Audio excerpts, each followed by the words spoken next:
They said getting started was the hardest part, but no one told you how hard it is to scale a custom service business. It's time for your team to step up, but your clients want you. Discover how to scale to 7 figures and beyond by freeing up time and getting your team to run whole parts of the company so you can focus on scaling profits. This is the Hands Off CEO with Mandy Ellefson. Hey, this is Mandy Ellefson from Hands Off CEO podcast. Thank you so much for joining us today. Today I'm here on location in Costa Rica. If you're hearing waves in the background, the reason why is I am on a beach. I just took a hike here from my hotel and I'm on the beach. And the reason why I'm here in Costa Rica is because I am here doing work on my business, my own business, and myself as a leader, and just really looking at how do I expand the container so we can continue to grow and grow faster in a way that gets our clients better and better results, and it adds more ease and flow into our business. So that's always the goal that we have when we're growing in the business, and we pass that on to our clients. And really, we look at doing that first for our clients, and through doing that for our clients, we generate more of those results for our own company. So, what kind of inspired this today was I got a text from one of our clients who already has a few businesses, and she's been a client for a few years now and has really become very successful as a hands-off CEO. And she's starting a new company, and this is like the one of the first offers she's made. And I was really coaching her through, what she should be charging based on the level of skills that she has. And it's interesting seeing resistance that was coming up, and walking her through that, and really supporting her in charging the fees that she really deserves for the level of outcomes that she can create for her clients. And so this was really incredible, because I got a text from her, and it made me so happy to see that she made the offer, using the strategy that we came up with. And it was really clear for her new client now exactly how they're going to get results.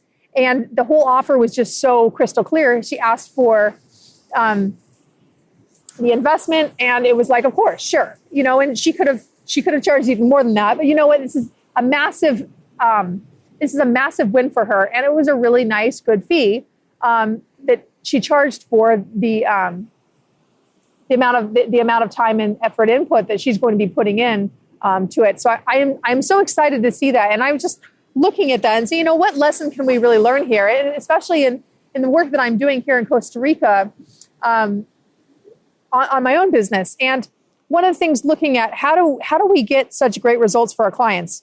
And how can you model what we're doing so that you can generate bigger results for your clients? This is important, because how you become very best in your industry is by delivering better results. How you are able to charge fees that are relative to the top in your industry, and even create your own category, is by delivering incredible outcomes every single time. And one of the shortcuts that we've done to seem to do this, and I guess really the thing that we have found as how will make the biggest difference, is really looking at what our clients see as possible for themselves and what we know is possible for them. We see a gap there, and we help them bridge that gap. And what we do is we help them expand the vision of what they believe is possible for them. And just that one thing alone, aside from the systems and processes that we have that are tested and are guaranteed to work, if they're worked, if our clients use our support to actually implement them, they work. But one of the things that really outside of all that is responsible for a lot of the results that we see with our clients is like that shift that happens when you take a stand for your clients, and when you can see a bigger vision for them than they can see for themselves. And that's what was happening with this client that I mentioned that I got a text from today. And, it just really made my day. It just made me so happy to see that. And the level of joy that I get when I see our clients be successful, my whole team, all of us, we'll send texts back and forth celebrating our clients and really celebrating with them. And, when they make a really big deal, when some new big thing happens in their business, like that's way more exciting for me than even seeing that happen in our own business. It's just like, I just love it. And it's what makes us really drive things forward for us. It's just, I love it. So another example of this that I've seen was Philip Nickerson. You can listen to his podcast a little while ago. It's in season 2. But, there was a point in this business where the growth was happening, but profits were not growing as fast as they could. And, for a person who I love profits, I believe that I love looking at a business and seeing how can we squeeze more profits out of this business in a way that actually adds more value to clients. I love that. It's such a fun game. And I knew that there was more opportunity there for Philip. And so I really encouraged him and say, you know what, let's add at least another $100,000 of profits this year. And, when we looked at that, and it was like, let's not even focus on top level sales. Let's just focus on increasing profits. Let's add at least another $100,000 of profits this year. So he took that on. And so we went and we put together a strategy for increasing his fees. The first quarter, he was able to increase his fees, and it added $100,000 of extra profit to the company just in the first quarter. By the end of the year, it added an additional, it was around $600,000 extra profit. Maybe it was somewhere between $500,000 and $600,000 of extra profits. Now, this is significant. And really what this came from is us looking at, how can you be better? And holding them to that, holding them in his greatness. And when the stories come up, and when it's not going to work because of this, and it's not going to work because of that, we just don't buy it. And if you're looking at a mentor and selecting one to work with, make sure that you choose a mentor who will be able to see you in a bigger vision than you can see for yourself, who's going to really be able to call you to a higher standard for yourself than you're currently living, and who can then, when you say it's not going to work because of this, or you have your own stories or beliefs about why it's not going to work, or it's only going to work under these conditions, or in order for this to work, I'm going to have to do this. All of those BS stories that we come up with, those are such a huge limiter. And you really want an advisor who's not going to buy those stories, and who has the ability to help you guide you through those. And even if they don't have the ability to guide you through those, actually, even just having a mentor there who will call you on your stories and help you see a bigger vision for yourself, you'll figure out a way to do it. So that's one of the things that is our superpower. And our competitors that are listening to this right now, they're going to get an edge. They're going to get an edge on us, right? But I'm just joking anyway, because I don't really believe in competitors, more collaborators. There's so much opportunities for all businesses when you just choose your niche and you choose the people who you want to work with. And I just wanted to share that with you, though, that this hack, this superpower that we have woven into our business. And another client that is newer that we brought on recently, they had a goal of getting to 1.2 million. And I look at this and I said, you know what? That's pretty pitiful. I actually used the word pitiful. I said, that's pretty pitiful growth compared to what I know is possible for you. And, we kind of laughed. And but he's just you know what? I just don't want to have to work more to get to that. And he's like, yeah, I know I can get to 1.5. I just don't want to work more to be able to get to that. And I'm like, I know, I get it. That's why you're here. So we reset the goal to 1.5, and we're going to be getting to 1.5 without any extra work. Now, here's the thing: is that let's say that they fail miserably and only get to 1.3. That's still another $100,000 a year, right? So it's just pushing the it's pushing out your vision and really expanding it. And maybe expanding is a better word for pushing, but that's one of the things that we are known for with our clients, is that we will push them out of their comfort zone. We'll have hard conversations that most of the time are just kind of funny, and we kind of make a joke out of it in a way that helps them step in out of their comfort zone, but sometimes they get a little bit stuck and they need a little bit of more gentle forcing. And we do it in a playful, fun way, but like, it's important that you take a stand for your clients.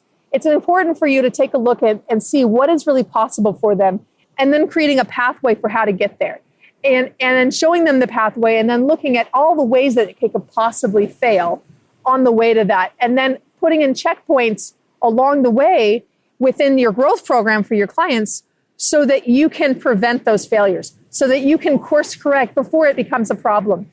And we have a whole process on how we do this with our clients. We call it our client management blueprint. And it's actually what we train operations managers on the team. Either we hire them or we help develop them within the team.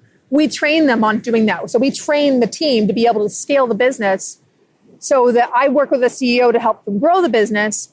And Jen, our program director, works with the operations team to scale the business for the CEO. So that's the way that we can scale the business. We can get it to run without the CEO as you're growing it.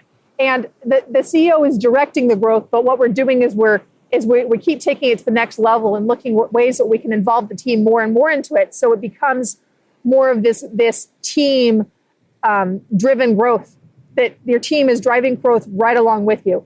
And this is one of the things that I'm working on here in Costa Rica, is constantly up-leveling what is possible for our clients, what's possible for our system. How can we generate even bigger and bigger results for our clients and be of more service?